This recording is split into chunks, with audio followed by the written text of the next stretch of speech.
Hello, Radhe Radhe, Ram Ram सभी के लिए। सबसे पहले आप सभी को होली की बहुत सारी शुभकामनाएं। भगवान जी ऐसा करें कि आपकी ज़िंदगी की सारी तकलीफ़ों का दहन आज कर दें और आपको सारी आपकी आवश्यकताओं की पूर्ति होती हुई मिले। आप सब पर राधे गोविंद की कृपा बहुत बनी रहे। आप सभी को बहुत सारी शुभकामनाएं होली की। हैप्पी होली।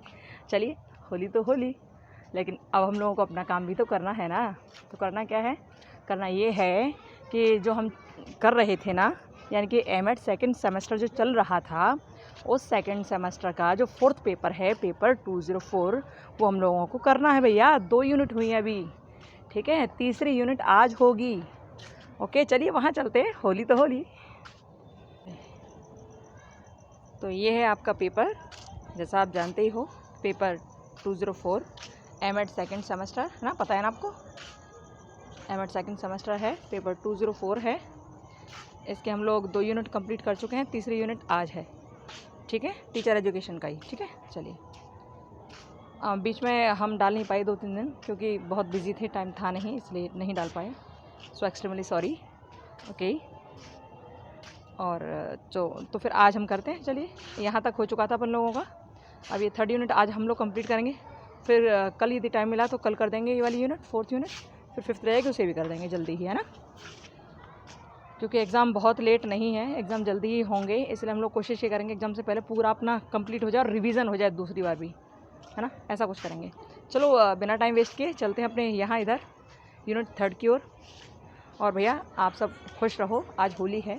जितने भी गम हों आपके भीतर के, सबको बाहर निकालो, सबको ख़त्म करो। भगवान से प्रार्थना करो, चरणों में सिर झुकाओ, कहो भगवान सारी परेशानियाँ दूर करना, सब कुछ ठीक करना, है ना।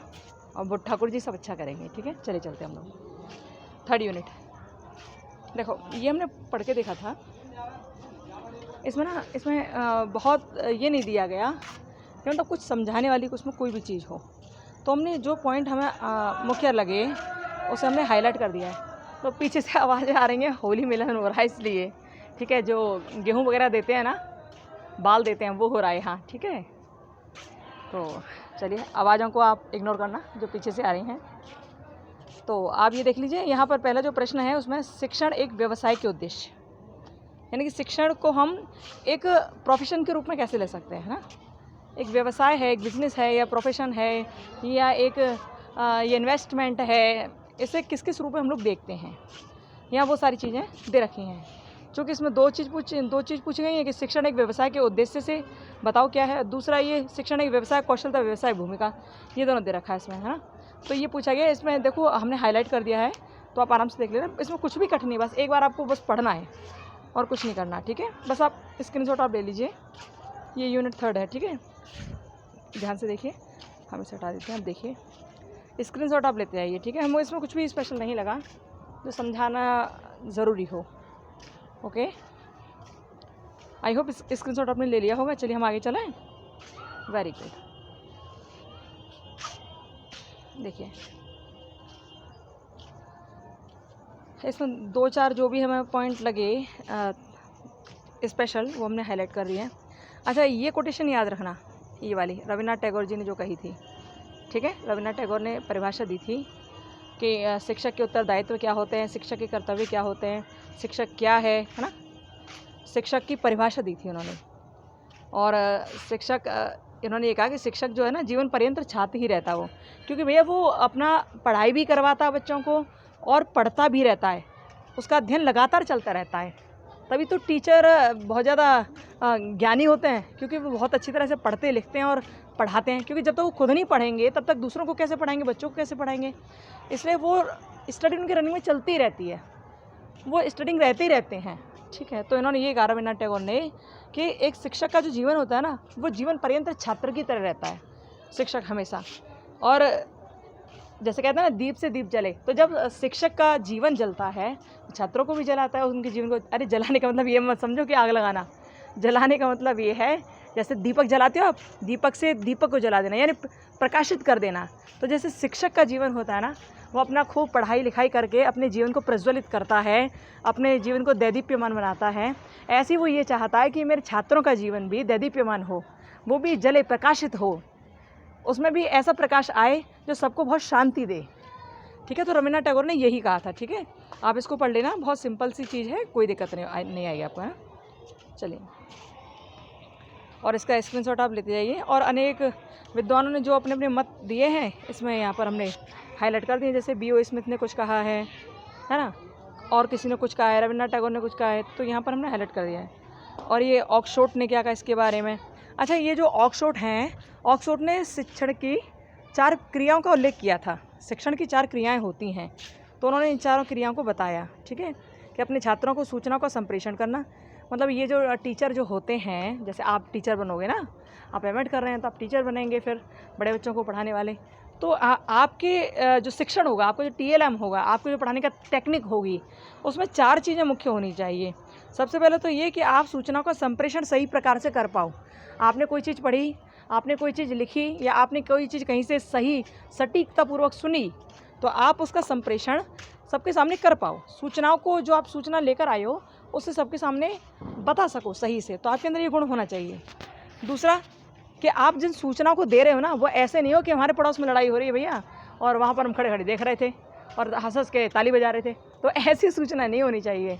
सूचना कैसी हो, वो टॉपिक रिलेटेड, वो सब्जेक्ट रिलेटेड होनी चाहिए।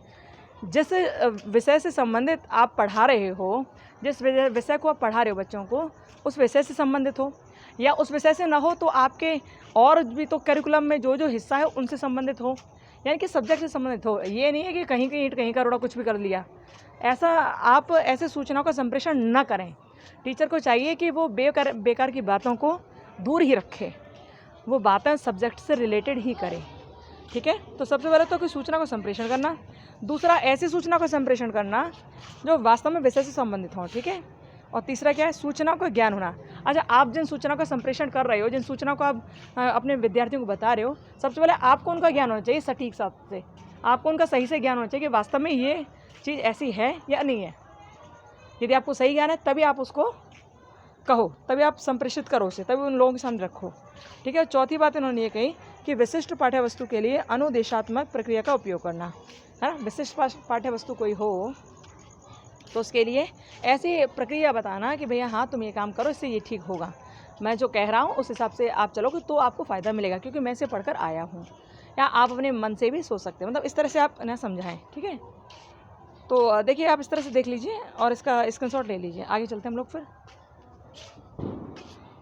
चलिए।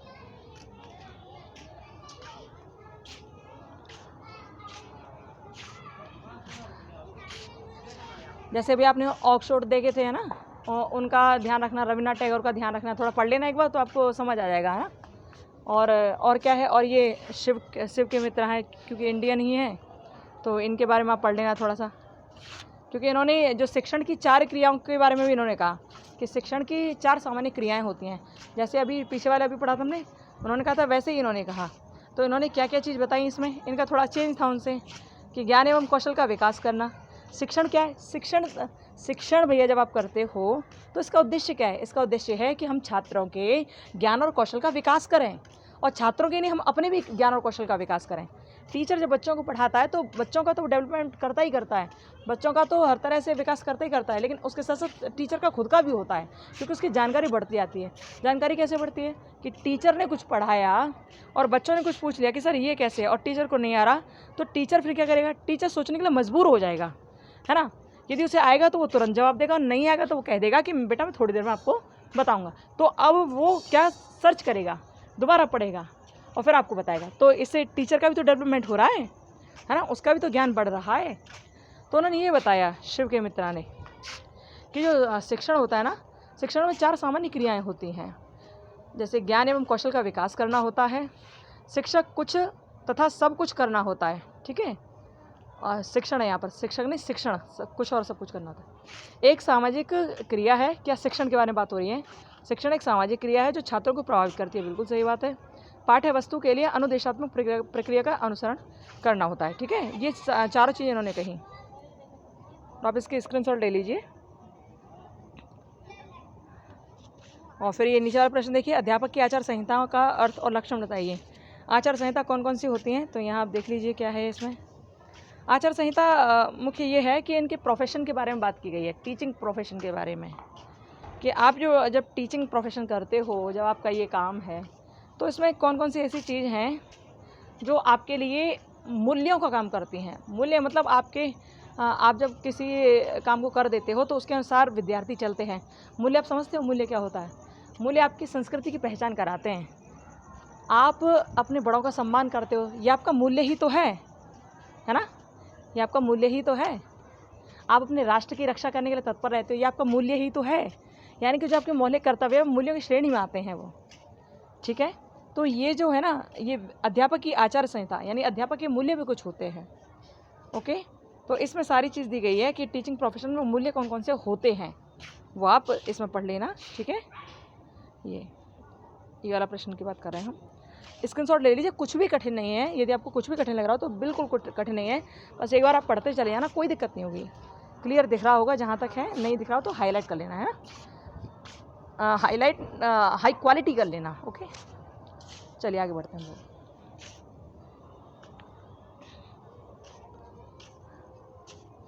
ये वृत्तिका बार बार आ रहा है यहाँ। वृत्तिका आचार संहिता। वृत्तिका का मतलब होता है प्रोफेशन, ठीक है, प्रोफेशन होता है वृत्तिका का मतलब। स्क्रीनशॉट ले लीजिए इसका भी। बहुत ज़्यादा नहीं पढ़ो तो इतना ज़रूर पढ़ लेना जो हाईलाइट कर दिया कुछ, ठीक है। चलिए आगे चलते हैं।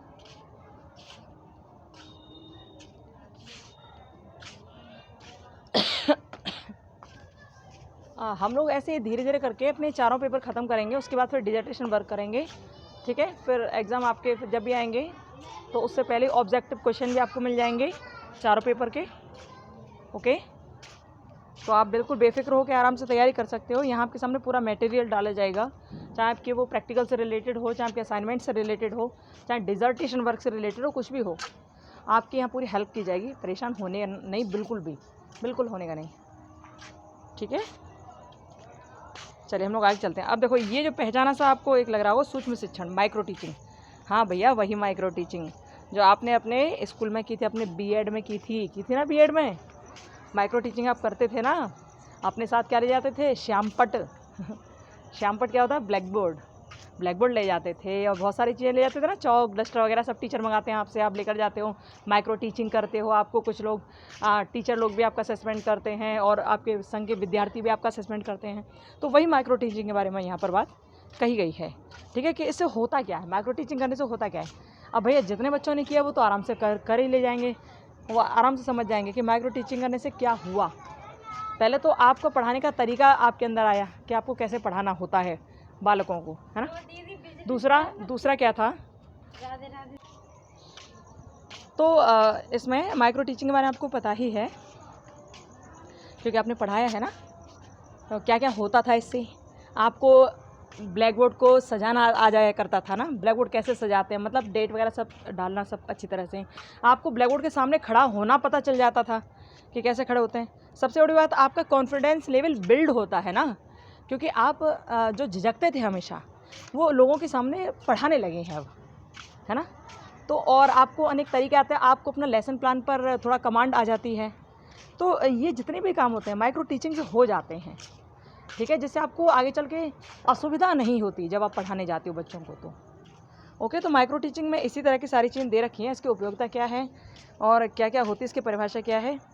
परिभाषा भैया थोड़े से टाइम में हम बहुत कुछ सीख जाते हैं, है ना। चलो आगे देखते हैं हम लोग। और अनेक प्रकार के विद्वानों ने अपने अपने हिसाब से सूक्ष्म शिक्षण को बताया है, ठीक है, यानी कि माइक्रो टीचिंग के बारे में बताया है इन लोगों ने अपने हिसाब से।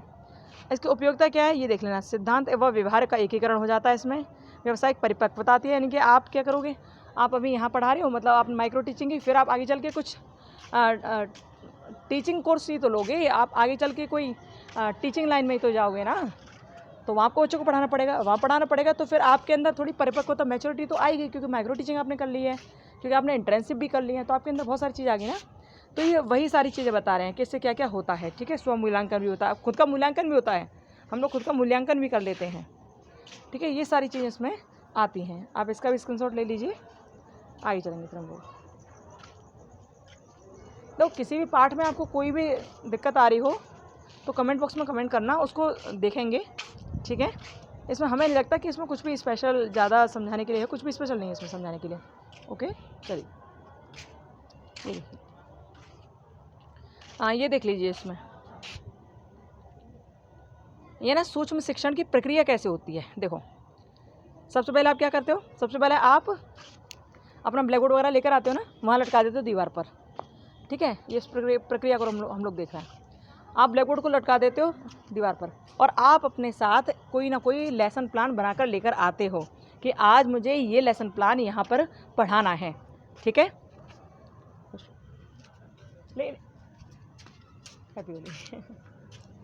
तो आप क्या करते हो, आप कोई ना कोई लेसन प्लान तैयार करके लेकर आते हो पढ़ाने के लिए बच्चों को।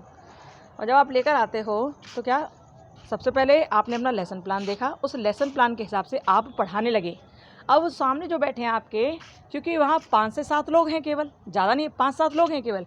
5-7 लोग में आपके मित्र सखा भी हो सकते हैं जो आपके साथ पढ़ रहे हैं, आपके टीचर भी हो सकते हैं इन लोगों के अंदर ही, ठीक है, इन लोगों में ही। और आपको 4 से 5 मिनट या 5 से 7 मिनट ही आपको मिलती है माइक्रो टीचिंग करने के लिए। तो इतना कम टाइम होता है जिसके लिए आप केवल एक लेसन प्लान लेकर आते हो, या दूसरा लेसन प्लान आपको लाना है तो उसके लिए अलग से आपको 5-7 मिनट मिलता है, ठीक है। तो क्या करते हैं, सबसे पहले आप एक लेसन प्लान बना कर लाए और आप सामने खड़े होकर पढ़ाने लगे, ठीक है। आपने पढ़ाया और जैसे आपने पढ़ाया तो आपका लेसन प्लान पूरा हो गया, आपने जितना पढ़ाना था पढ़ा लिया आपने 5 मिनट में। उसके बाद आपको प्रतिपुष्टि मिलती है, यानी फीडबैक मिलता है। फीडबैक कौन देगा, जो लोग आपको सुन रहे हैं सामने बैठे हुए, जो आपके सखा मित्र हैं ना, या जो टीचर लोग हैं जो आपको सुन रहे हैं, वो आपको फिर फीडबैक देंगे कि तुमने ऐसा पढ़ाया, तुमने वैसा पढ़ाया, तुमने इसमें ये कमी कर दी, तुमने वो कमी कर दी, पढ़ाया तो तुमने अच्छा पार्ट, लेकिन तुमने ये इसमें छोड़ दिया, पढ़ा तो तुम वायरस रहे थे लेकिन चलते चलते तुम बैक्टीरिया पर पहुँच गई। तो जैसे ही कहा, जैसे फीडबैक इस तरह का मिला तो आप क्या करते हो, आप कहते हो अच्छा ठीक है मैं दोबारा कोशिश करूँगा। हाँ, तो आप दोबारा से आपने लेसन प्लान तैयार किया, जो आप लिख के लाए थे ना, आपने उसको दोबारा से पढ़ा, और दोबारा से पढ़ा तो उसके बाद क्या हुआ, उसके बाद आपने पुनः शिक्षण किया, ठीक है। उसके बाद क्या किया आपने, पुनः शिक्षण किया। तो फर्स्ट नंबर पे क्या आता है कि आपने पाठ्य योजना तैयार की, उसके बाद आपने शिक्षण कर दिया। पाठ्य योजना तैयार करने के बाद आपने शिक्षण किया ना, पढ़ाया वो लोगों को, और जैसे पढ़ाया तो उन्होंने प्रतिपुष्टि दी, यानी फीडबैक दे दिया कि तुम्हारा अच्छा है या बुरा है। जहाँ कहीं कमी लगी तो आपने कहा ठीक है मैं दोबारा तैयार करके आऊँगा। तो आपने किया आपने पुनः पाठ का नियोजन किया, ठीक है, पाठ्य योजना आपने पुनः बनाई और आपने पढ़ाया दोबारा से। और जब क्या किया, आपने पुनः पाठ का नियोजन किया और दोबारा से पढ़ा दिया। उसके बाद अगेन प्रतिपुष्टि मिली, अब फीडबैक आपको मिल गई बढ़िया सी। और जब फीडबैक अच्छी मिल गई तो फिर दोबारा से अब आप सेकंड पाठ्य योजना के लिए स्टार्ट हो गए, तैयार हो गए, ठीक है। तो इस तरह से प्रोसेस चलती रहती है, इस तरह से प्रोसेस चलती रहती है। जब तक फीडबैक नहीं मिल जाता, जब तक फीडबैक नहीं मिलता तब तक पाठ्य योजना दोबारा आप शुरू नहीं कर पाते हो, ठीक है।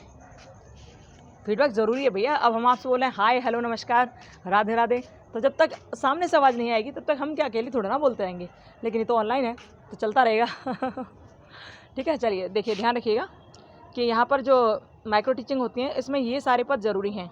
फर्स्ट नंबर पाठ्य योजना और शिक्षण, सेकंड नंबर प्रतिपुष्टि यानी फीडबैक, थर्ड नंबर पे आप दोबारा से पाठ पढ़ाने के लिए शुरू करते हो, ठीक है, नियोजन करते हो पाठ का। फोर्थ नंबर पे आप दोबारा से टीचिंग करते हो, रीटीचिंग करते हो, ठीक है। और फिफ्थ नंबर पे आती है पुनः प्रतिपुष्टि, ठीक है, दोबारा से आपको फीडबैक मिलता है।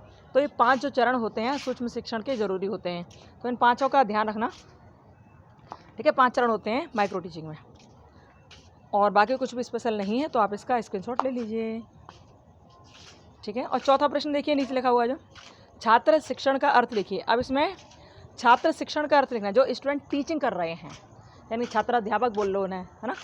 जैसे आप बीएड वाले जो होते हैं, आप बीएड करके आए ना, तो ऐसे ही। तो जो छात्र अध्यापक हैं या छात्र शिक्षक हैं, उनका अर्थ बताना है कि ये छात्र हैं और शिक्षक हैं तो क्यों हैं।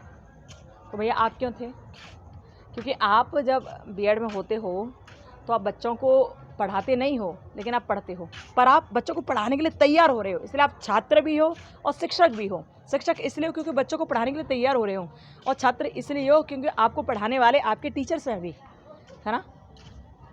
तो इसमें यही सारी चीज़ें दे रखी हैं कि उस छात्र अध्यापक का, छात्र शिक्षक का कर्तव्य क्या होना चाहिए, उसकी बुद्धि कैसी होनी चाहिए, उसे किस तरह से काम करना चाहिए, उसे अपने विकास का ध्येय धारण करके सारे काम करने चाहिए, उसे टीचर को भी समझना चाहिए। इस तरह से सारी बातें हैं इसमें, ठीक है। और इसमें दे रखा है कि जो अध्यापक शिक्षा के प्रमुख रूप से 2 पक्ष होते हैं, एक सैद्धांतिक और एक प्रयोगात्मक। ठीक है, एक सैद्धांतिक होता है, सिद्धांतों के अनुसार चलने वाले जो होते हैं। सिद्धांतों में एक प्रकार की विधियाँ आती हैं, शिक्षण विधियाँ, शिक्षण उद्देश्य आते हैं, पाठ्य योजना आती हैं, ये सारी चीज़ आती हैं सैद्धांतिक में, है ना। प्रयोग में जो एक्सपेरिमेंटल वर्क जो होता है, प्रैक्टिकल वर्क होता है, वो सब आता है कि आप जैसे करके सीखते हो। ठीक है, करके सीखते हो, लर्निंग बाय डूइंग सीखते हो, वो आता है इसमें। ठीक है, तो यही सब है, स्क्रीनशॉट ले लीजिए, आगे बढ़ेंगे फिर हम लोग। चलिए,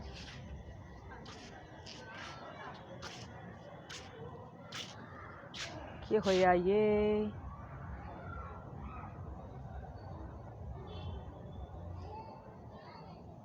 इसमें देखिए,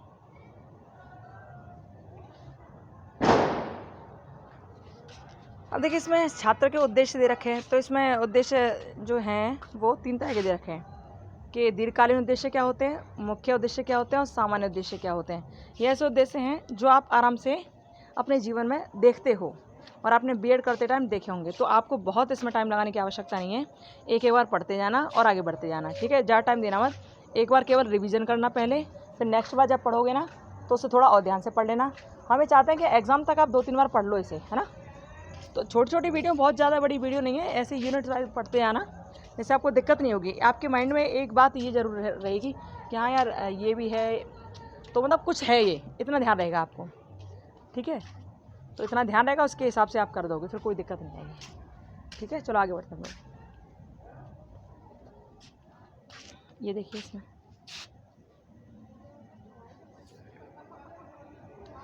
यहाँ उद्देश्यों के बारे में बात की जा रही है। ठीक है, पहले दीर्घकालीन उद्देश्य दिखाए गए और मुख्य उद्देश्य। अब यहाँ पर कौन से उद्देश्य हैं, सामान्य उद्देश्य छात्र के। ठीक है, छात्र शिक्षा के, देख लीजिए आप। चलिए आगे चलें, हाई क्वालिटी करके देख लेना। ठीक है भैया, इसके पेज ही ऐसे हैं तो क्लियर, इतना ही क्लियर आ पाता है, ज़्यादा क्लियर हो नहीं पाता। सबसे बड़ी प्रॉब्लम ये है, पेज ही ऐसे। हम तो पूरी कोशिश करते हैं कि पेज बिल्कुल क्लियर दिखाई दे आपको, मतलब एक एक शब्द एकदम साफ दिखाई दे। चलो देखो, वैसे तो साफ़ ही दिखेगा, नहीं भी दिखे तो आप प्लीज़ आप कमेंट बॉक्स में कमेंट कर देना, बता देना। ठीक है, हम कोशिश करेंगे आपको ये फिर सेंड करें या कैसे भी करके देखते हैं। अब देखो यहाँ पर सेवारत अध्यापक शिक्षा प्रत्यय को स्पष्ट करने की बात कही है। सेवारत अध्यापक कौन होते हैं, सेवारत अध्यापक जो अभी टीचिंग कर रहे हैं। ठीक है, एक तो आप हैं जो आप टीचिंग नहीं कर रहे हैं। ठीक है, एक होता है प्री सर्विस और एक होता है इन सर्विस। ठीक है, ध्यान रखना, 2 चीज़ होती हैं। एक होता है प्री सर्विस, यानी कि सर्विस से पहले। ठीक है, सर्विस से पहले, और दूसरा होता है इन सर्विस। प्री सर्विस में वो टीचर आते हैं जिन्होंने अभी टीचिंग नहीं की है, जिन्होंने अभी किसी विद्यालय में टीचिंग नहीं की है, वो केवल टीचिंग के लिए तैयार हो रहे हैं, उन्हें टीचिंग के लिए प्रशिक्षित किया जा रहा है। जैसे आप है ना, आपको टीचिंग के लिए प्रशिक्षित किया जा रहा है, तो आप अभी प्री सर्विस में हो। ठीक है, प्री सर्विस वाली कैटेगरी में आप आ रहे हैं। लेकिन यदि आप टीचिंग कर रहे हो तो आप इन सर्विस वाली कैटेगरी में आ रहे हैं। तो यहाँ पर जो बात की जा रही है वो इन सर्विस की बात कर रहे हैं इस वाले टॉपिक में। ठीक है, यानी कि जो सेवारत अध्यापक हैं, जो सेवा में लगे हुए हैं, यानी कि जो सर्विस में हैं अभी इस टाइम, उनके बारे में बात की जा रही है। ओके, तो देखिए क्या लिखा है, सेवारत अध्यापक शिक्षा प्रत्यय का स्पष्ट करते हुए इसकी समस्याओं के विषय में बताइए एवं सेवारत अध्यापक शिक्षा के विकास हेतु सुझाव दीजिए। तो इसमें आप जानते हैं कि जो लोग टीचिंग कर रहे हैं लगातार, उनको समस्याएं भी बहुत कुछ होती हैं। हाँ, समस्याएं क्या कुछ होती हैं, एक तो ये है कि वो जो पढ़ा रहे हैं उसी के हिसाब से, अपने हिसाब से ही पढ़ाते जाते हैं, लेकिन जब उनकी सैलरी नहीं बढ़ती है तो उनको वो कहते हैं उद्दीपक नहीं मिलता है, जिससे उनका थोड़ा मनोभाव विकसित होने लगे, यार चलो कुछ और ज़्यादा पढ़ाएं हम। उन्हें लगता है यार सैलरी इतनी ही मिलनी है, मिलना 60,000 ही है, कैसा भी पढ़ा लो। तो वो एकदम अपने जो कर्तव्य का निर्वहन कर रहे थे ना, वो थोड़ा कम करने लगते हैं। तो उनमें ना जैसे जिज्ञासा भाव हो या और भी सारी चीज़ें होती हैं, जैसे एक्टिव मोड पर रहते हैं ना लोग, तो वो एक्टिव भी नहीं रह पाते, ऐसा कभी कभी देखने को मिलता है। क्योंकि ऐसा क्यों होता है, ऐसा इसलिए हो जाता है क्योंकि ना तो उनकी पद प्रतिष्ठा का ध्यान रखा जा रहा, कभी कभी तो विद्यार्थी भी कुछ भी उल्टा सीधा बोल जाते हैं टीचर से। आप एक बार ध्यान रखो, जब एक शिक्षक आपको पढ़ाता है तो बहुत कुछ पढ़ के आपके सामने वो आता है, लेकिन यदि आप उससे कुछ ही उल जड़ुल सवाल पूछ रहा है और उसका आंसर वो न दे पाए, तो उसका मतलब ये नहीं है कि वो बेवकूफ़ है। वो बेवकूफ़ नहीं है, वो बहुत सोच कर चल रहा है आपके लिए ना। और पता नहीं आपको आंसर देना सही होगा या नहीं होगा, वो कह बहुत सकता है लेकिन नहीं कह सकता। लेकिन आपसे कह नहीं पा रहा, वो कह तो बहुत कुछ सकता है, ठीक है, लेकिन आपसे कहता नहीं है। तो टीचर को कहीं ना कहीं अपने आप में बड़ा दुख होता है कि यार ये सब क्यों कर रहे हैं ये लोग मेरे साथ।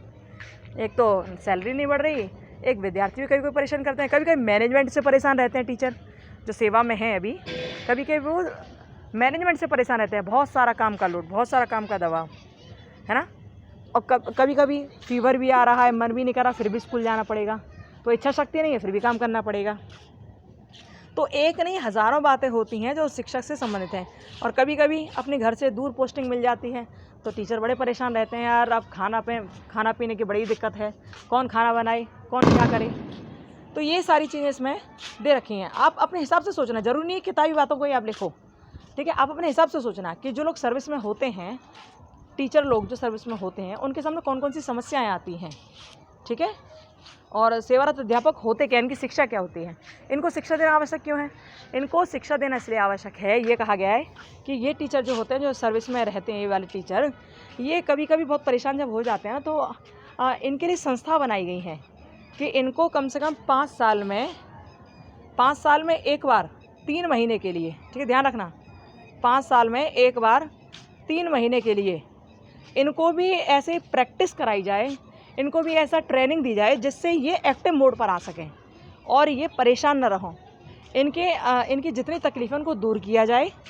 ये संस्था काम करती हैं कि 5 साल में एक बार ऐसा काम करते हैं लोग कि 3 महीने के लिए शिक्षकों का भी प्रशिक्षण देते हैं, उनको प्रशिक्षण देते हैं, जो सेवा में हैं उनको प्रशिक्षण देते हैं लगातार, है ना। और प्रशिक्षण के साथ साथ उनकी सारी आवश्यकताओं की पूर्ति करते हैं जिससे उन्हें एक उद्दीपक मिल सके, स्टिमुलस उन्हें मिल सके कि हाँ यार मेरे लिए अच्छा कर रहा है, मुझे भी अच्छा करना चाहिए, मुझे भी एक्टिव मोड पर आ जाना चाहिए। तो उनके लिए संस्थाएं बनाई गई हैं। तो यहाँ पर वही सारी बातें की जा रही हैं, ठीक है। चलिए आगे देखिए, आगे चलते हैं हम लोग ना। देखिए अभी उनके विकास के सुझाव बताए गए हैं यहाँ पर, आप पढ़ लीजिएगा, ये सारे सुझाव ही हैं, ठीक है। स्क्रीनशॉट ले लीजिए, आगे बढ़ेंगे हम लोग फिर।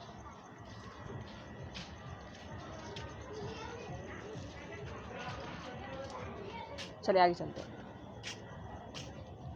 और उन बच्चों तक शेयर कर दिया करो वीडियो जिनको इसकी आवश्यकता है, ओके भाई। अब देखो, आपने ये सब देख लिया। अब इसके बाद कौन सा प्रश्न आता है, इसके बाद आता है अध्यापक की जवाबदेही, ठीक है। अध्यापक की जवाबदेही, अकाउंटेबिलिटी क्या बनती है, टीचर की अकाउंटेबिलिटी कहते हैं। अब देखो जवाबदेही क्या बनेगी। आज सपोज़ करो आपका प्रिंसिपल है, जिस स्कूल में आप पढ़ा रहे हो वहाँ कोई प्रिंसिपल भी है, वहाँ कोई हेड भी है। अब हेड ने ये कहा कि भैया आप ऐसा पढ़ाना बच्चों को जिससे बच्चों को सारी चीज़ समझ में आए, ठीक है, सारी चीज़ बच्चों को समझ में आए, आप ऐसा पढ़ाना। आप गए क्लास में, आपने पढ़ाया तो बहुत अच्छा, लेकिन बच्चों को समझ पल्ले नहीं पड़ा, बिल्कुल भी बच्चों को कुछ भी समझ नहीं आया।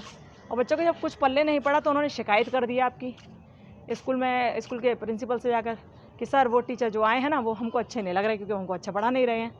तो फिर अब क्या होगा, अब आपसे प्रिंसिपल कहेंगे कि सर आप कुछ इस तरह पढ़ाइए, मैम आप कुछ इस तरह पढ़ाइए जैसे बच्चों को कुछ समझ आए। तो आपको क्या लगेगा, यार मैंने तो अपना पूरा ताकत झोंकती फिर भी ये मुझसे कह रहे हैं, लगेगा ना आपको, हाँ।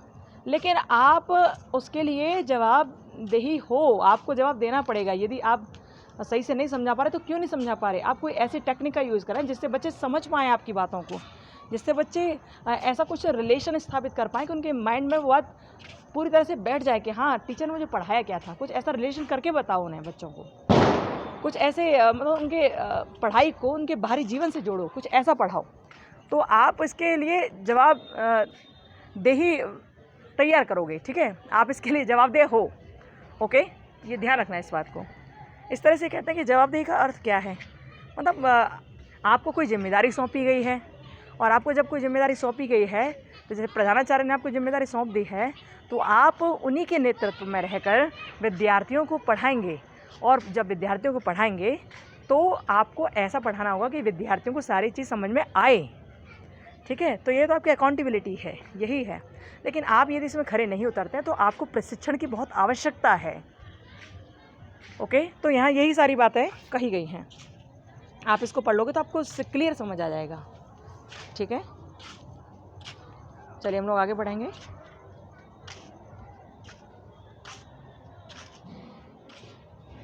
देखिए यहाँ परिभाषा दे रखी है, आप सही से पढ़ लीजिएगा। हमने बड़ा भागम भाग करके पढ़ी है क्योंकि टाइम था नहीं हमारे पास, तो आप आराम से पढ़ लीजिएगा इनको आराम से, आपको एक बार में समझ आएगा, दिक्कत नहीं होगी आपको, टेंशन ना लो, ठीक है, आराम से समझ आ जाएगा, बस पढ़ लेना एक बार।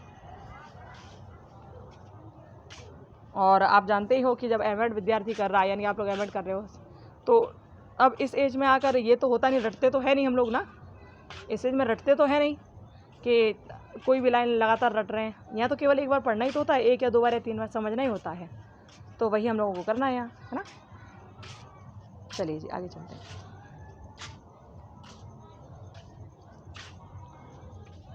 इसको देखिए, इसका भी स्क्रीनशॉट ले लीजिए और होली को बड़े मज़े से मनाइए। आज होलिका दहन हुआ है और कल खेलने वाली होली है। सब लोग बहुत प्यार से होली खेलना, कोई अपनी किसी के साथ दुश्मनी मत निकालना। होली रंगों का त्यौहार है, प्यार का त्यौहार है, प्यार से मनाना, ठीक है। क्योंकि प्यारे ये ज़िंदगी है ना, आज है कल नहीं होगी, इसका कोई भरोसा थोड़ा ही है।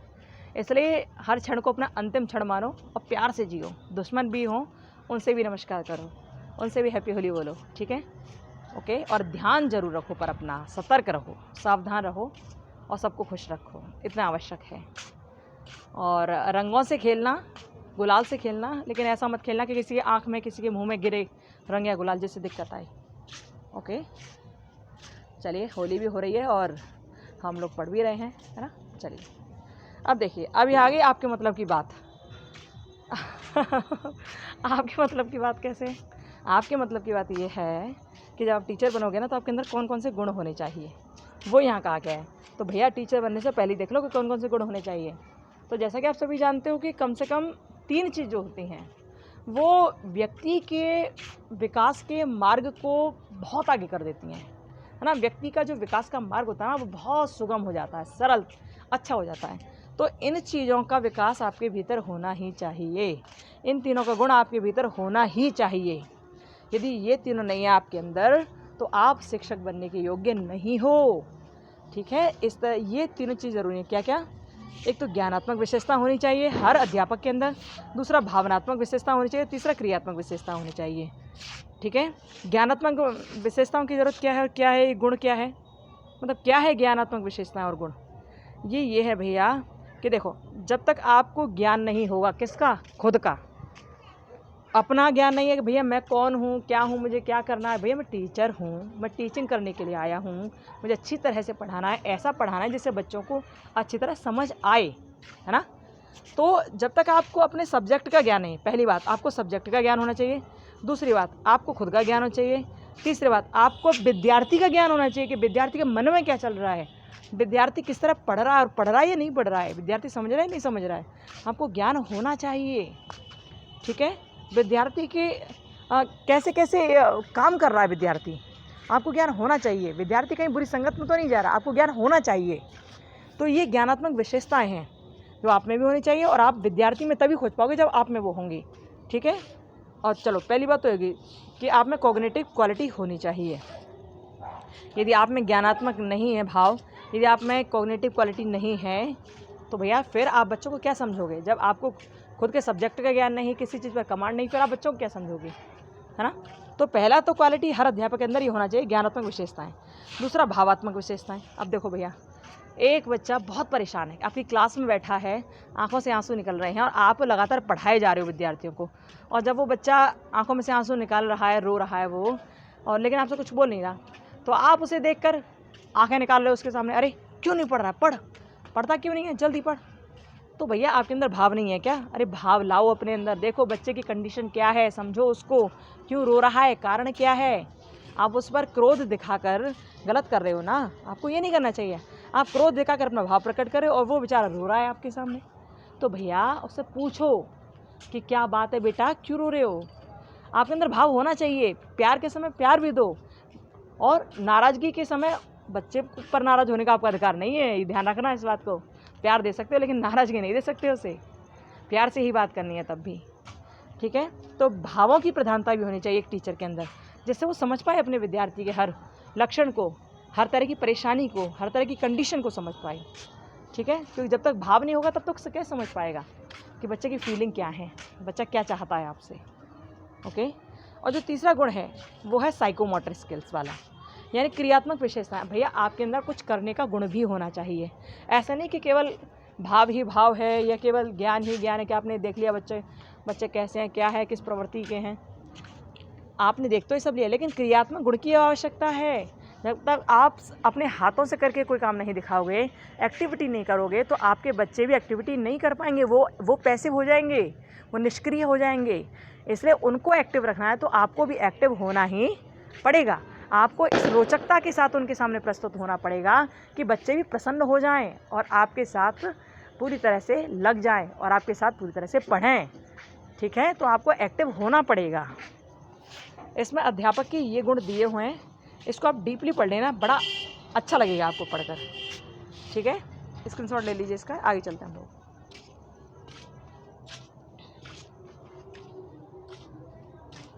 इसमें यही बताया गया है, इसको थोड़ा विस्तार से, थोड़ा क्या पूरे विस्तार से बताया गया है। जैसे जो हमने मौखिक आपको समझाया वो यहाँ पर पूरा विस्तार से समझाया गया है, तीनों क्वालिटीज़ के बारे में। तो आप यहाँ देख लीजिएगा। ठीक है, आगे चलते हैं हम लोग। ये पीछे एक क्वालिटी थी और दूसरी क्वालिटी इसमें ये है, दूसरी और तीसरी। देखिए, इनका भी स्क्रीनशॉट ले लीजिए।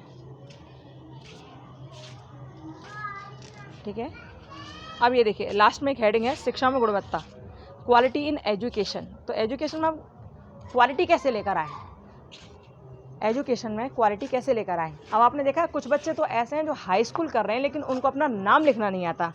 तो क्या ये क्वालिटेटिव एजुकेशन है? क्या ये क्वालिटिव से भरी हुई एजुकेशन है? नहीं है ना भैया। शिक्षा, उसी शिक्षा में क्वालिटी कैसे लेकर आई जाए, यहाँ पर वो चर्चा की गई कि अध्यापक का तो मतलब समझ आ गया कि अध्यापक के अंदर क्या क्या गुण होने चाहिए, लेकिन अब अध्यापक जो अध्यापन कार्य करेगा, जो शिक्षा देगा बच्चों को, तो उसमें क्वालिटी भी तो कुछ होनी चाहिए। जब क्वालिटी ही नहीं तो फिर शिक्षक पढ़ा नहीं पाएगा और बच्चे पढ़ नहीं पाएंगे, बच्चे भाग जाएंगे क्लास छोड़कर, है ना। तो यह वही बात कही गई है। अब देखो ऐसा होता है कि बहुत सारे बच्चे जैसे ही देखते हैं अरे भैया उनका पीरियड आ रहा है, वो भैया भागो रे भागो, वो तो बोर करते हैं सर, ऐसा बोलते हैं ना बहुत सारे बच्चे।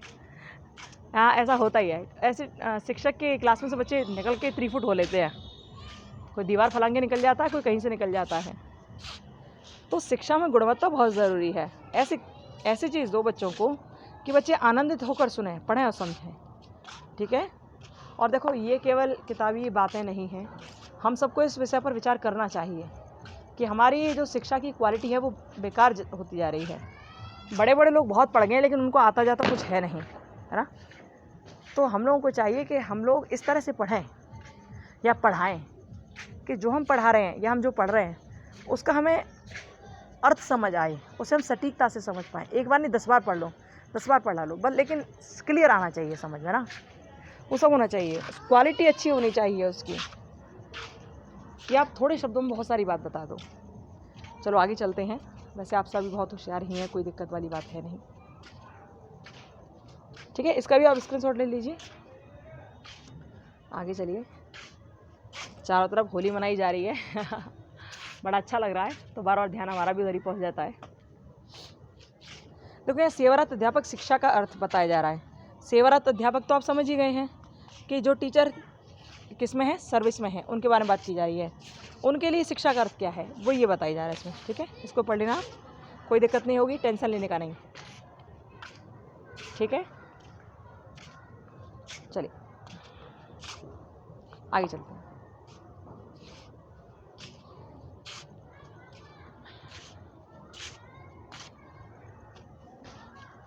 यहाँ पर सेवारत अध्यापक की क्रियाएं दे रखी हैं कि जो टीचर होते हैं वो क्या क्या एक्टिविटीज़ कर सकते हैं, शिक्षा का महत्व क्या है उनके लिए। ठीक है, सेवारत अध्यापक शिक्षा का महत्व क्या है ये भी यहाँ पर बताया गया है। इनके महत्व को विश्वविद्यालय शिक्षा आयोग ने क्या कहा था और माध्यमिक शिक्षा आयोग ने इनके विषय को क्या कहा था। तो ये दोनों पॉइंट्स थोड़ा इंपॉर्टेंट हैं, इनको थोड़ा पढ़ लेना। ठीक है, ये दोनों पॉइंट इंपॉर्टेंट हैं, इनको पढ़ लेना। ओके, अब देखिए, अब यहाँ सेवारत अध्यापक शिक्षा के आधार क्या है आप देख लीजिए। इन्होंने क्या लिखा है, लियोनार्डो ने, लास्ट में देखो, लास्ट वाली लाइन को, लियोनार्डो ने लिखा है कि सीखना जीवन पर्यंत होता है। और इसके अनुसार उन्होंने शिक्षा के आधार कौन कौन से बताए हैं वो आगे वाले पेज में है। चलिए देखते हैं, ये देखिए। ठीक है, इसका भी आप स्क्रीनशॉट ले लीजिए। और ये प्रश्न देखिए आगे वाला, सेवारत अध्यापक शिक्षा की आवश्यकताएं क्या हैं। यानी कि ये सारे प्रश्न जो है उनके लिए हैं जो टीचिंग कर रहे हैं फ़िलहाल, उन लोगों के लिए, उन टीचर्स के लिए है। तो जो टीचर हैं इस टाइम उन्हें तो सब समझ आ ही रहा होगा कि भैया हमारी क्या क्या आवश्यकता है, क्या क्या हमको चाहिए, क्या नहीं चाहिए, कैसे हमको रहना है, क्या हमको खाना है, हमें टाइम के अनुसार अपनी सैलरी भी चाहिए। ऐसा ना हो 4-4 सालों तक सैलरी नहीं मिल रही है, हमारे रहने की व्यवस्था अच्छी नहीं है, स्कूल हमारे घर से कम 80 किलोमीटर दूर है। तो ये सारी चीज़ें भी सर्विस में आती हैं, परेशानियाँ क्रिएट करती हैं, है ना। तो ये भी तो सेवारत अध्यापक की परेशानियाँ ही हैं और उनकी आवश्यकता भी तो है भैया। इन चीज़ों को कि पास पास हम लोगों को जगह मिल जाए, जहाँ स्कूल है वहीं घर मिल जाए रहने के लिए। सब चाहते कि नहीं चाहते हैं तो यहाँ वही सारी चीज़ें बताई गई हैं। ठीक है, चलो आगे बढ़े। गुड।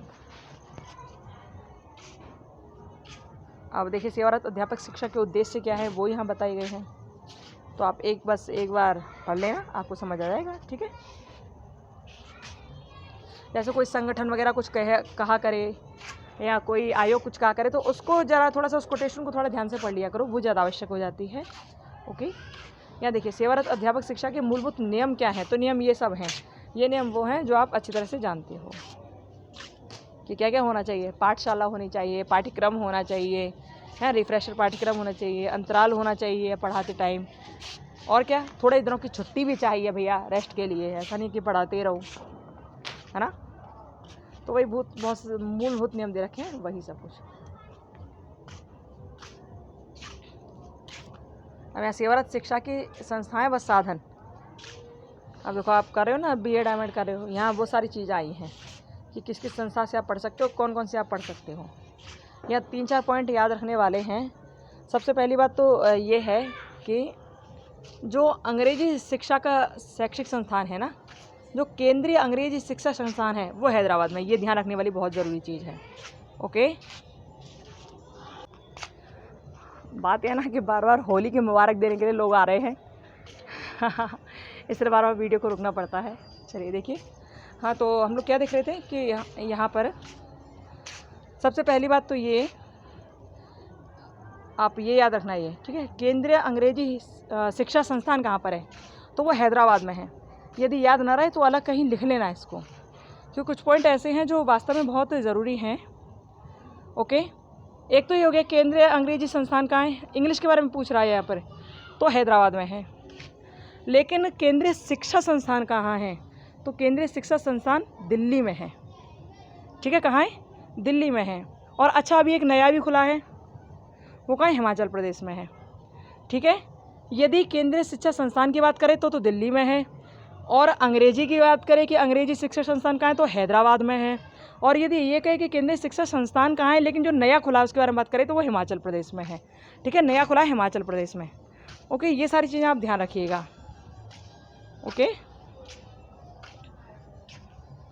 चलिए हम लोग आगे चलते हैं। आपको भी हैप्पी होली हम फिलहाल बाल चबा रहे हैं, बाल खा रहे हैं। बाल कौन सी, गेहूं वाली। ठीक है, देखिए आगे देखिए, ये हो गया क्या, कहाँ पहुँच गए हम।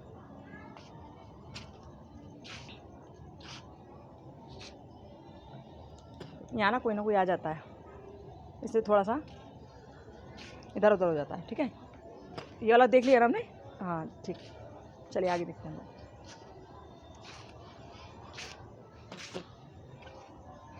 इसमें देखिए,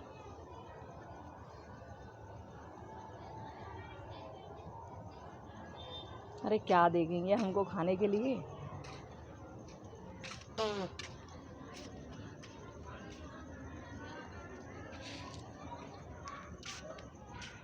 देखिए इसको, देखिए स्क्रीनशॉट ले लीजिए इसका भी। ठीक है, अब सेवारत शिक्षा की समस्याएं क्या क्या होती हैं वो यहाँ दे रखी हैं, वो यहाँ दे रखी हैं, आप पे पढ़ लेना।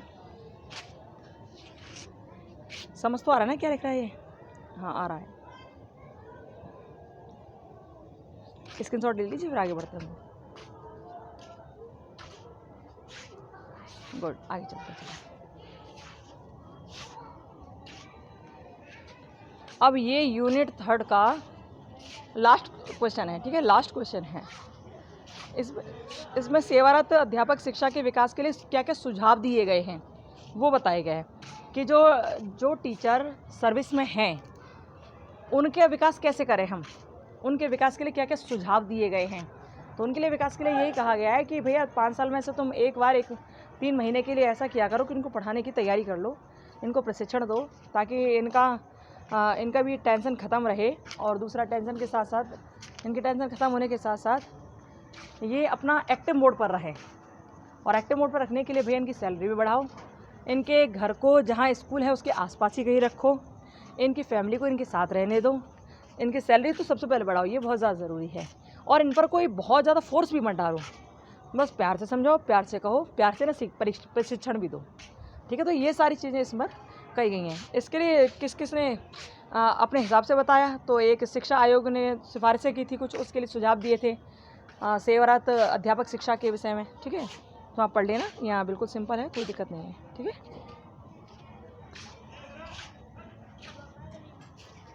चलिए आगे चलते हैं। और अन्य सुझाव ये दे रखे हैं, अन्य सुझाव इनको आप देख लीजिए, इनका भी स्क्रीनशॉट आप ले लीजिए, ठीक है। वो विश्वविद्यालय ने आयोग ने सुझाव दिए थे और ये अन्य सुझाव दिए गए हैं, अलग अलग संस्थान अपने हिसाब से सुझाव दिए हैं, कुछ ने कुछ कहा, किसी ने कुछ कहा, ठीक है। चलिए आगे देखते हैं। तो आप इसका जल्दी से स्क्रीनशॉट ले लीजिए, फिर हम लोग आगे बढ़ते हैं। बस एक बिल्कुल 2 लाइन और रही हैं बस। चलिए तो देखिए, बस यहाँ पर अब आपका ये जो टॉपिक है, यूनिट है, यूनिट 3 यहाँ पर फिनिश होती है, ठीक है। यूनिट 3 यहाँ पर फिनिश होती है। ओके, आई होप आपको समझ में आएगा। नहीं आया तो आप इसे पढ़ लेना, ध्यान से पढ़ोगे तभी समझ आएगा, वैसे आपको समझ नहीं आएगा, हमको पता है, ठीक है। चलिए, और होली की शुभकामनाएं आपके लिए, भगवान आप पर बहुत कृपा करें, खुश रहें, आप मस्त रहें, अपना ध्यान रखें। चलिए आप रोकते हैं, okay, bye, Radhe Radhe, Ram Ram, bye bye. Video को लाइक, सब्सक्राइब, शेयर करना अच्छा लगे तो, ओके। जय जय सिया राम, जय श्री राधे कृष्णा।